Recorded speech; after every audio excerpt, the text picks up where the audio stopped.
1 হতে 99 পর্যন্ত ক্রমিক সংখ্যাগুলোর গড় কত?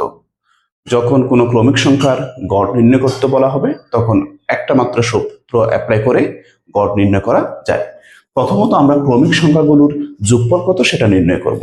ক্রমিক সংখ্যার যোগফল নির্ণয়ের সূত্র হচ্ছে n into n plus 1 divided by 2, যেখানে n এর মান হচ্ছে সর্বোচ্চ সংখ্যা।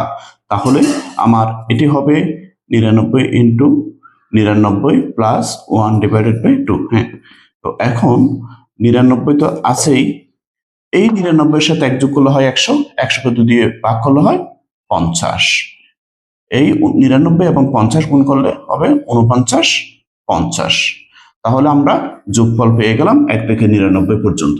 তো আমরা যখন গড় নির্ণয় করতে যাব সেই যোগফলকে তার সর্বশেষ সংখ্যা দিয়ে ভাগ করব।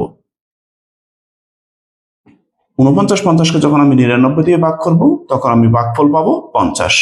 তাহলে এই 50ই হচ্ছে 1 থেকে 99 পর্যন্ত ক্রমিক সংখ্যাগুলোর গড়। আশা করছি বুঝতে পেরেছেন।